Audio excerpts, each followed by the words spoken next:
Quran Karim Prophet Muhammad sallallahu alaihi wasallam, messenger of God.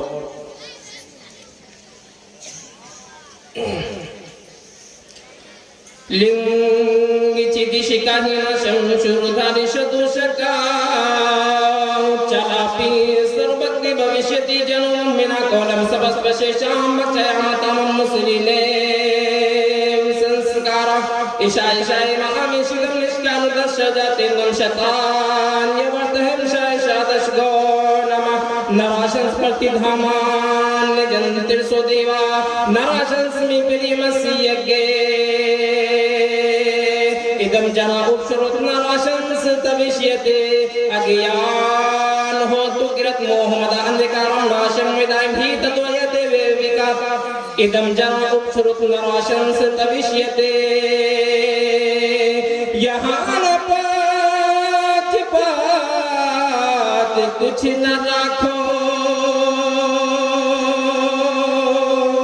Veda Purana सत मत भागो देश अरब भरग लता सहाय सौतियल बरम गते सुनो घबराए राजनीति भूमि प्रीति दिखावे आपन मत सबका समझावे जब तक मोदी को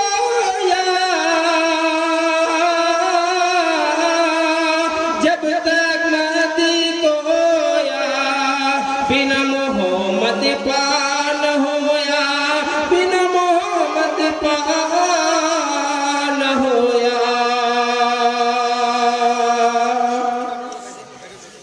स्टेज पर जलवाबार उलमाए किराम शोराए इज़ाम पिंडाल में बैठे हुए हमारी पर्दानशीं ख़वातीन माओ बहने और हमारे बुजुर्गों और बच्चों, मैं तमाम लोगों को मुबारकबाद पेश करता हूँ कि आपने इस जलसे में आकर के सवाबे दारेन हासिल करने का काम अंजाम दिया है। आज जिस वक्त मैं अपने रामपुर की सरजमीन से चला, दरमियान में ही एक हादसा का शिकार होना पड़ा, वरना तो मैं आपके बीच बहुत जल्द ही हाइल होता। अभी जब मैं सफर पर चला तो रास्ते में ही हमारा टायर पंक्चर हो गया गाड़ी का, जिसके कारण हमें कुछ लम्हा वहां बिताना पड़ा। फिर उसके बाद हमारे जो ड्राइवर थे माशाअल्लाह वो दोनों लाइन से एजुकेटेड है, एक तो समझ लीजिए मैकेनिक भी है और प्लस में गाड़ी ड्राइविंग भी अच्छा कर लेते हैं। तो उन्होंने इस काम को जबरदस्त अंजाम दिया और फिर हम आपके बीच यहाँ पर तशरीफ लाए। ये उनका बहुत बड़ा एहसान और करम रहा है। खैर अभी तो बहुत लंबा सफर भी है, आज यहाँ है तो कल वहाँ परसों वहाँ, यूं ही रवा दवा हम लोगों का सफर है और हत्ता कि हम लोग मुसाफिर भी हो जाते हैं चलते चलते। नौजवानों, जिस वक्त मैं इस मंच पर आया तो मुझे एक मौजू मिला, एक टॉपिक मिला, वो था कल की अवतार, अंतिम महर्षि, लास्ट मैसेंजर प्रोफेट मोहम्मद सल्लल्लाहु अलैहि वसल्लम के बारे में आपको यहाँ पर जो भविष्यवाणी उनकी किताब यानी दिगर मज़ाहिब के अंदर की गई है, उन भविष्यवाणी को आप अलैहिस्सलातु व तस्लीम के जो तारीफात और तौसीफात और कलिमात उनकी किताबों के अंदर की गई है, उन तमाम की रोशनी में जनाबे मोहम्मदुर रसूलुल्लाह के तारीफात और कलिमात आपको इस मजमा आम में बयान करना है। मैं एक बात यहाँ पर बतलाता चलूं कि हमारे अगर हिंदू भाई हैं तो वो भी सुने, इसलिए कि उनके आस्था और उनके अकीदे के मुताबिक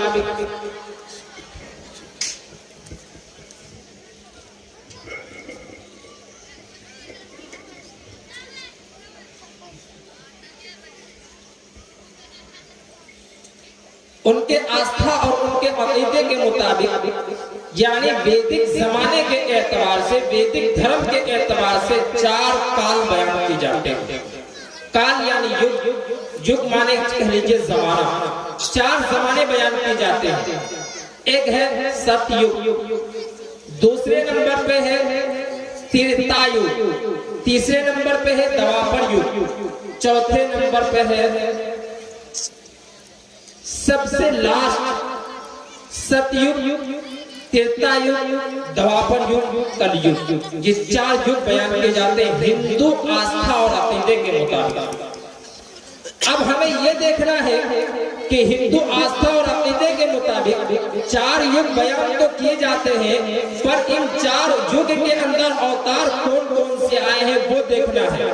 सतयुग के अंदर, सतयुग का मतलब ये होता है कि ऐसा जमाना जिसके अंदर कोई भी बुराइयां ना हो, सिर्फ उसके अंदर हुस्न काम करने वाले हो, अच्छे कार्य करने वाले हो, अच्छे अफाल करने वाले हो, यानी उसके अंदर सिर्फ अच्छाइयां ही अच्छाइयां बयान की जाती है, बुराइयां तो उसके अंदर जर्रा बराबर भी दर्ज नहीं होता। उसको कहते हैं सतयुग। सत्य के माने ऐसे सच्चा और यज्ञ के माने आते जमाना, यानी ऐसा जमाना जिसके अंदर सिर्फ अच्छाइयां होती हो, ये हुआ सतयुग। दूसरे नंबर पे है त्रेतायुग। त्रेतायुग के अंदर आते हैं कंजूसी, बखीलीपन। इसी तरीके से द्वापर युग, द्वापर युग के अंदर भी कंजूसी, बखीलीपन, बददियानती, और चौथे नंबर पे है कलयुग। अब इन 4 जमाने के एतबार से अवतार कौन कौन से हैं? नंबर 1 पे है सतयुग। सतयुग के अंदर कोई अवतार उनके आस्था और उनके अकीदे के मुताबिक परमात्मा परम शक्तिमान ने कोई अवतार नहीं भेजा सतयुग के अंदर। क्यों? इसलिए कि उसके अंदर जमाना अच्छाई का है। जब जमाना अच्छाई का है तो उसके अंदर किसी ऋषि और मुनि को भेजने की जरूरत नहीं पड़ी। दूसरे नंबर पर है त्रेतायुग। त्रेतायुग के अंदर परमात्मा परम शक्तिमान ने एक अवतार भेजा। वो उन अवतार का मशहूर अवतार है, वो है श्री रामचंद्र जी। श्री रामचंद्र जी आए थे इस धरती पर और उन्होंने श्रीलंका की सरजमीन से रावण का कत्ल किया और रावण से युद्ध करके उसकी हत्या की, और उसके बाद वहां से पूरे इंसानों को, पूरे मनुष्य को उनके जुल्म जाबिर ताकतों से, उनकी बोलबाला ताकतों से, उनकी मोदियत वाली ताकत से उनको छुटकारा दिलवाया। और फिर जाकर के ये त्रेतायुग के अंदर श्री रामचंद्र जी आए। श्री रामचंद्र जी के आने के बाद द्वापर युग आता है। द्वापर युग के अंदर 2 युग बयान, 2 अवतार का नाम लिया जाता है। नंबर 1 अवतार पर आता है श्री कृष्ण जी। नंबर 1 पर श्री कृष्ण जी। त्रेतायुग के अंदर, द्वापर युग के अंदर 2 अवतार आए, श्री कृष्ण जी और गौतम बुद्ध जी। अब श्री कृष्ण जी जो आए हैं उन्होंने भी जुल्म का विनाश किया और फिर कौरवों और पांडवों से इन्होंने मुकाबला किया। फिर इन्होंने भी उनका खात्मा करके पूरी दुनिया के अंदर अमन शांति का दर्श दिया। लेकिन एक बात जो मुझे असल बतानी है, श्री कृष्ण जी ने क्या कहा था? न हम देवा न हम देव है, न हम गर्वतम है, न वरक्षयम न हम वरक्षयम है। यानी मेरे बारे में आपको ये सोचने की जरूरत नहीं है कि हम देव हैं। यानी ये बताना चाहते हैं इस मंत्र से कि याद रखो पूरी दुनिया के नौजवानों, मैं कल के अवतार नहीं हूँ, मैं अंतिम महर्षि नहीं हूँ, बल्कि मेरी बात कोई एक परमेश्वर परम शक्तिमान की तरफ से एक संदेश आएगा जो तुम्हारे दरमियान एक इस्लामी किले को कायम करेगा, जो इस्लाम का प्रचारक होगा, जो एक मजबूत किले को कायम करेगा। ये श्री कृष्ण जी कहा था, न हम देवा न हम देव है, न वरक्षयम और न ही वरक्षयम है। उसके बाद त्रेतायुग, द्वापर युग के अंदर 2 अवतार आए। नंबर 1 श्री कृष्ण जी और दूसरे नंबर पे आता है गौतम बुद्ध।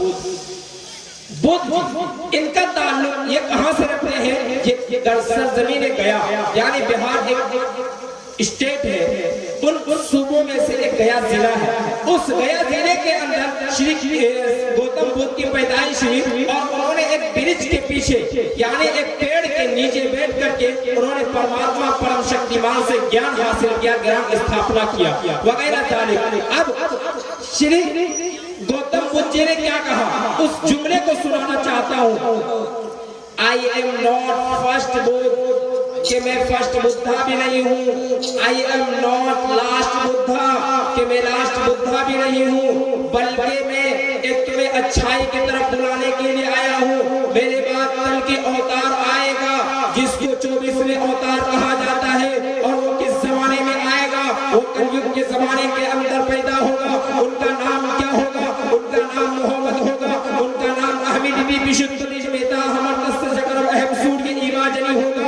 एक कल की अवतार आएगा जिनके बाप का नाम विष्णुदेश होगा। एक कल की अवतार आएगा जिनके माँ का नाम सोमती होगा। वो एक संभल ग्राम के अंदर पैदा होगा।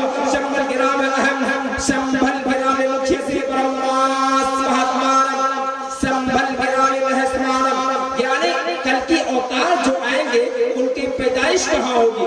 उनकी पैदाइश संभल ग्राम में होगी। कहाँ होगी? संभल ग्राम। संभल ग्राम दो शब्दों से मिलकर के बना है, अकेला शब्द नहीं है ये, दो शब्दों से मिलकर के बना है। वो दो शब्द क्या क्या है? एक संभल है, एक दूसरा ग्राम है। अब ये संभल के माने क्या आते हैं, ग्राम के माने क्या आते हैं? ग्राम के माने आते हैं गांव, विलेज, ये कह लीजिए जगह, विलेज, इसके माने आते हैं ग्राम के माने। और संभल के माने आते हैं बेहतरीन, बुजुर्ग, और उसके बाद अमन शांति वाला। अब संभल ग्राम के पूरे माना निकल जाएंगे, अमन शांति वाला गांव। अब अमन शांति वाला गांव पूरी दुनिया के प्लेटफॉर्म को उठा करके देख लीजिएगा कि केवल सिर्फ मक्कातुल मुकर्रमा है। इसके अलावा रब्बुल आलमीन ने किसी को अमन शांति वाला नहीं कहा, वहादल बलदुल अमीन कहा, और बलदुल अमीन कहा गया उसको। तो इससे पता चलता है कि संभल ग्राम के अंदर कल की अवतार जन्म लेंगे, और किनके यहाँ जन्म लेंगे? विष्णु वेश के यहाँ। विष्णु वेश के माना क्या है? विष्णु के माने आते हैं विष्णु वेश, विष्णु के माने आते बंदा, और वेश के माना, विष्णु के माने आते गॉड, और वेश के माने आते बंदा। तो इसके माना हो गया कि अल्लाह का बंदा, यानी भक्ति करने वाला परमात्मा परम शक्तिमान का। तो विष्णु वेश के माना निकल कर क्या आया? अब्दुल्लाह, यानी जनाबे मोहम्मद अरबी सल्लल्लाहु अलैहि वसल्लम का नाम, यानी उनके पापा का नाम, उनके फादर का नाम अगर कोई है तो वो है अब्दुल्लाह। इसी को संस्कृत भाषा के अंदर विष्णु वेश कहा गया। उनके माँ का नाम सोमती होगा, उनके माँ का नाम सोमती होगा। अब जनाबे वाला ये देख रहा है कि सोमती के माना क्या निकलते हैं। तो कुल मिला करके जो भविष्यवाणी की गई है जनाबे मोहम्मद अरबी अलैहिस्सलातु व तस्लीम के बारे में, वो तमाम के तमाम भविष्यवाणियां तो पूरी होती जा रही है। वो किस एतबार से है कि जनाबे मोहम्मद रसूलुल्लाह संभल ग्राम में पैदा होंगे, उनके माँ का नाम सोमती होगा, उनके बाप का नाम विष्णु वेश होगा। अब ये तमाम के तमाम किए जाने के बावजूद डॉक्टर वेद प्रकाश उपाध्याय अपनी किताब के अंदर लिखते हैं वैदिक धर्म और इस्लाम के अंदर कि जनाबे मोहम्मद रसूलुल्लाह सल्लल्लाहु अलैहि वसल्लम ही एक ऐसे सच्चा आदमी है जिसके ऊपर ये तमाम के तमाम तारीफात फिट बैठ जाती है। अब मेरे नौजवानों, मुझे ये बताना है कि जनाबे मोहम्मद रसूलुल्लाह के तारीफात और कलिमात पूरी दुनिया की जितनी भी किताबें हैं तमाम के तमाम मौजूद है। तमाम के अंदर जनाबे मोहम्मद रसूलुल्लाह का तज़किरा मौजूद है। माइकल हार्ट द 100 बुक के अंदर उन्होंने जनाबे मोहम्मद रसूलुल्लाह के तारीफात और कलिमात उन्होंने बयान किए हैं। उन्होंने कहा है he was the only man in history, he was the supreme least successful on both religious and secular levels, यानी दोनों जहान के अंदर अगर किसी ने कामयाबी हासिल की है तो वो जनाबे मोहम्मद रसूलुल्लाह है। दोनों जहान के अंदर अगर किसी ने कामयाबी हासिल की है तो केवल और केवल जनाबे मोहम्मद रसूलुल्लाह है, जो शांति के एतबार से भी, जो सेकुलर के एतबार से भी, जो मजहबी के एतबार से भी, यानी दोनों जहान के अंदर आखिरत के एतबार से भी और दुनियावी लाल के एतबार से अगर किसी ने कामयाबी हासिल की है तो वो जनाबे मोहम्मद रसूलुल्लाह है। इसलिए तो सबसे पहले माइकल हार्ट ने अपनी किताब के अंदर जनाबे मोहम्मद रसूलुल्लाह का तज़किरा किया। और जब पूछा गया माइकल हार्ट तो ईसाई मजहब से बिलोंग करता था, तो ईसाई मजहब का मानने वाला था, तो जनाबे मोहम्मद रसूलुल्लाह का तज़किरा सबसे पहले 1 नंबर पेज पर क्यों किया? तो वो कहते हैं he was the only man in history, he was the supremely successful on both the religious and secular levels। ये किसने किया? कि ईसाई मजहब से मानने वाले, उसने अपनी किताब के अंदर जनाबे मोहम्मद रसूलुल्लाह का तज़किरा लिखा। मेरे नौजवानों, जनाबे मोहम्मद रसूलुल्लाह के बारे में अगर मैं वेदात की सरजमीन को खंगालूंगा तो लफ्ज़ नराशस पूरे चारों वेद को मिलाकर के ऋग्वेद, यजुर्वेद, सामवेद, अथर्ववेद, इन चारों वेद को मिलाकर के 31 बार जनाबे मोहम्मद रसूलुल्लाह का नाम लिया गया। 31 बार।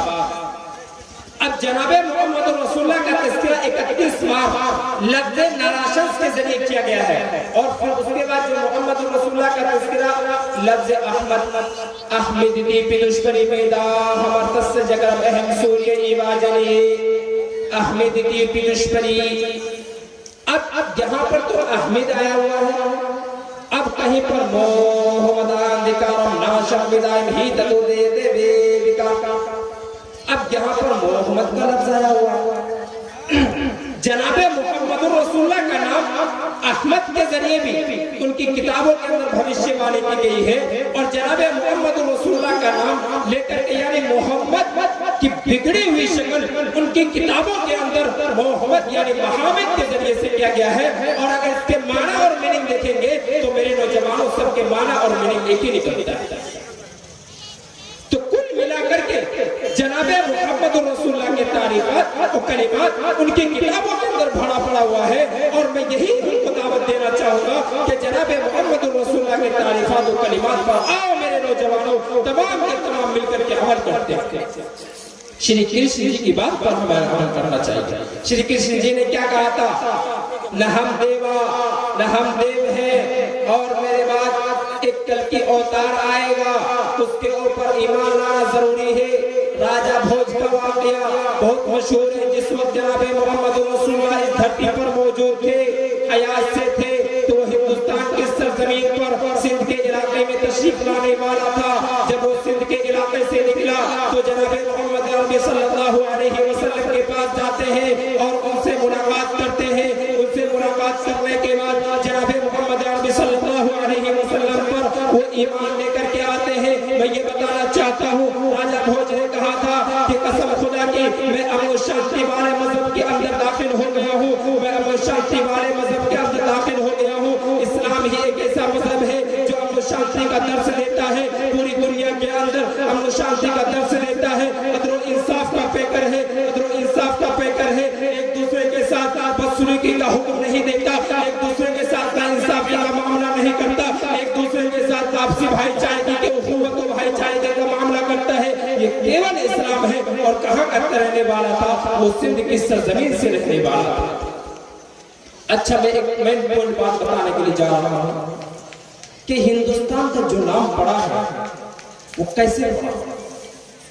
हिंदुस्तान का नाम जो पड़ा है, हिंदुस्तान कैसे पड़ा?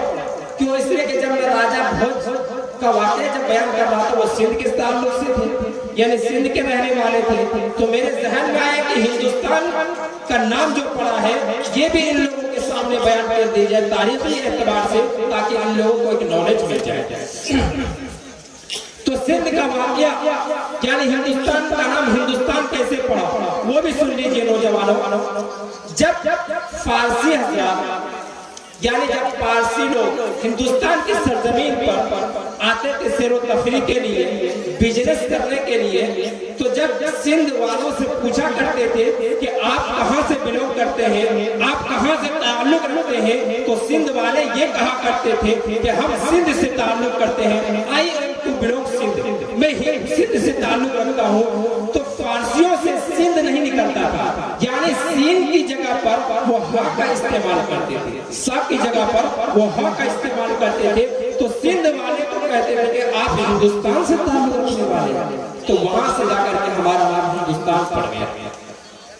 और हमारे हिंदू भाइयों का मजहब जो है, बिरादर वतन का जो मजहब है, हिंदू शब्द ये कहां से लिया गया? हिंदू शब्द किसी धार्मिक पुस्तक के अंदर नहीं है, ना तो ऋग्वेद के अंदर, ना यजुर्वेद के अंदर, ना सामवेद के अंदर, ना अथर्ववेद के अंदर, ना कल्कि पुराण, भविष्य पुराण, गरुड़ पुराण, किसी किताब के अंदर उनके अंदर ये अल्फाज लफ्ज़ हिंद का नहीं मिलता है और ना हिंदू शब्द उनकी किताबों में मिलता है। अगर मिलता भी है तो सनातन धर्म और शाश्वत धर्म का अल्फाज मिलते हैं। और शाश्वत धर्म, सनातन धर्म के माने क्या आते हैं? आसमान से उतरा हुआ धर्म, और आसमान से उतरा हुआ धर्म केवल इस्लाम ही है, इसके अलावा कोई दूसरा मजहब नहीं है। कुछ लोगों के जहन में ये बात बैठी हुई है कि इस्लाम ये 1400 साल पुराना है। मैं बता देना चाहता हूँ इस मंच से कि सुनो नौजवानों, इस्लाम पुराना मजहब है, इस्लाम सबसे कदीम मजहब है। इस्लाम के बानी और रक्षक हजरत आदम अलैहिस्सलातु व तस्लीम है। आदम अलैहिस्सलातु व तस्लीम से लेकर के जनाब मोहम्मद रसूलुल्लाह उसके अंतिम और कल की अवतार है, जो इस्लाम के बानी और रक्षक है। और इसके अलावा जितने भी मज़ाहिब आए हुए हैं तमाम के तमाम रिजेक्ट हो चुके हैं, और सिर्फ जनाब मोहम्मद रसूलुल्लाह पर ईमान लाना जरूरी है। क्यों मैं कह रहा हूँ? इसलिए मैं कह रहा हूँ कि आदम अलैहिस्सलातु व तस्लीम से लेकर के जितने भी ईसा अलैहिस्सलातु व तस्लीम से जितने भी लेकर के तमाम अंबिया अलैहिस्सलातु व तस्लीम आए, तमाम के तमाम एक मजहब की तरफ, एक मजहब की दावत दी उन्होंने, और वो यही था कि जनाब मोहम्मद रसूलुल्लाह लास्ट में आएंगे, जनाब मोहम्मद अरबी अलैहिस्सलातु व तस्लीम आखिर में आएंगे। उनके ऊपर तमाम का आस्था होना चाहिए, तमाम का अकीदा होना चाहिए, और उन्हीं के ऊपर आस्था और अकीदा रख करके इस दुनिया से जाना चाहिए। तब जाकर के आप दोनों जहां में कामयाब हासिल कर लेंगे। एक मंत्र में कहा गया, ला इलाहा इल्लल्लाह पापम इल्लल्लाह पापम पदम जन्म में तुम प्राप्ति जपे नामे मोहम्मदम। ला इलाहा इल्लल्लाह पापम इल्लल्लाह पापम पदम जन्म में तुम प्राप्ति जपे नामे मोहम्मदम। ला इलाहा इल्लल्लाह पढ़ ले तेरे पाप खत्म हो जाएंगे, और तू जनाबे मोहम्मद रसूलुल्लाह सल्लल्लाहु अलैहि वसल्लम पर ईमान लेकर के आ जा, तू जन्नत को, स्वर्ग को प्राप्त कर लेगा।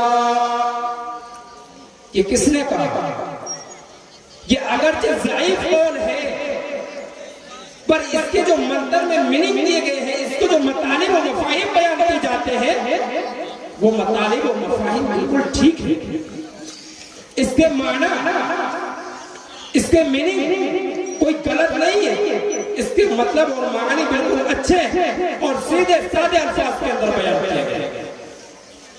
तो जनाब मोहम्मद रसूलुल्लाह सल्लल्लाहु अलैहि वसल्लम का तज़किरा उनकी किताबों के अंदर भी मौजूद है। नराशंस प्रति धमाम में जनती सो देवा, नराशंस में तेरी वसीयत है। और मेरे नौजवानों, मैं बता दूं कि नराशंस का शब्द पूरे ऋग्वेद की किताबों के अंदर, ऋग्वेद, यजुर्वेद, सामवेद, अथर्ववेद, इन चारों किताबों के अंदर 31 बार आया हुआ है। और मैं पढ़ करके सुनाना चाहता हूँ। लफ्ज़ नराशंस की तहकीक आपने की है। नराशंस कहते किसको? नराशस, ये दो शब्द से मिलकर के बना, एक नर, एक आशस। नर के माने आते हैं ऐसी व्यक्ति जिसकी बहुत ज्यादा, नर के माने आते हैं मर्द, ये कहेंगे मर्द मुज़क्कर। और आशस के माने आते हैं ऐसी व्यक्ति जिसकी बहुत ज्यादा तारीफ और प्रशंसा की जाए। तो नराशस की पूरी मीनिंग निकल जाएगी कि ऐसी व्यक्ति जिसकी बहुत ज्यादा तारीफ और उसके वैल्यू को बयान किया जाए। और जनाब मोहम्मद रसूलुल्लाह सल्लल्लाहु अलैहि वसल्लम की तारीफात और कलिमात पूरी दुनिया के अंदर इस तरीके से की जाती है कि अज़ानों के अंदर भी जनाब मोहम्मद रसूलुल्लाह का तज़किरा मौजूद है, कलमे में भी जनाब मोहम्मद रसूलुल्लाह का तज़किरा मौजूद है, नमाजों में भी जनाब मोहम्मद रसूलुल्लाह का तज़किरा मौजूद है, तमाम के तमाम ऋग्वेद में भी जनाब मोहम्मद रसूलुल्लाह का तज़किरा मौजूद है, यजुर्वेद में भी जनाब मोहम्मद रसूलुल्लाह का तज़किरा मौजूद है, सामवेद में भी जनाब मोहम्मद रसूलुल्लाह का तज़किरा मौजूद है। यानी मैं ये कह दूं कि तमाम के तमाम चीजों के अंदर जनाब मोहम्मद रसूलुल्लाह का तज़किरा मौजूद है। और कुरान करीम ने कहा, और रफ़अना लका ज़िक्रक, ऐ नबी हमने तेरे जिक्र को ऊंचा कर दिया। अब बात ये रह जाती है कि हमें आस्था और अक़ीदा किस पर रखना चाहिए। मैंने बताया कि इस्लाम मजहब सबसे पुराना मजहब है। इस्लाम को आए हुए 1400 साल नहीं हुए। आज कुछ लोग ये कहते हैं कि इस्लाम को आए हुए 1400 साल हो गए। नहीं, बिल्कुल गलत हिस्ट्री है। सही हिस्ट्री मैं बता रहा हूँ नौजवानों, सुनो कि ये है कि जनाब मोहम्मद रसूलुल्लाह से पहले भी इस्लाम का स्थापना किया गया था। इस्लाम मौजूद था और हजरत आदम अलैहिस्सलातु व तस्लीम से लेकर के जनाब मोहम्मद रसूलुल्लाह उसके अंतिम और महाऋषि है। जनाब मोहम्मद रसूलुल्लाह कल के अवतार है। जनाब मोहम्मद रसूलुल्लाह लास्ट मैसेंजर है। वो इस इस्लाम के सबसे आखिरी पैगंबर जनाब मोहम्मद रसूलुल्लाह का तज़किरा ऋग्वेद के अंदर, एक जगह पर किया गया है अदुत अरबन, इसके माने आते हैं अरबन, अरबन के माने आते हैं अरब की सरजमीन। नो हिंदी की सरजमीन पर ज्यादा होता है। अब हिंदी की सरजमीन में नो का ज्यादती है, अरबन के माने आते हैं अरब की सरजमीन।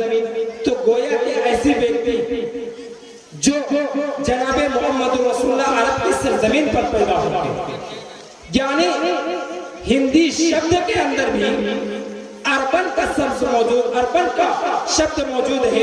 तो इससे पता चलता है कि जनाबे मोहम्मद रसूलुल्लाह का हिंदी में भी और फारसी में भी और संस्कृत में भी तमाम किताबों के अंदर मौजूद है जनाबे मोहम्मद रसूलुल्लाह का तज़किरा। तो इसलिए मेरे नौजवानों, जनाबे मोहम्मद रसूलुल्लाह पर आस्था और ईमान रखो, अकीदा रखो, और इस दुनिया से अगर जाओ तो जनाबे मोहम्मद रसूलुल्लाह पर अकीदा रख करके जाना है। मैं अपनी बात को खत्म करते हुए ये चंद बातें आप लोगों के सामने जो मैंने कहा है उसके ऊपर हमेशा हमेशा के लिए ईमान और आस्था रखना है। मैं अपनी तकरीर को खत्म करता हूँ। अल्हम्दुलिल्लाह। अब मैं बिला किसी ताख़ीर के हाफिज कलीमुद्दीन से गुजारिश करता हूँ कि वो तशरीफ़ लाएं और अपने नातिया कलाम से हम ज़माना को नवाज़ें।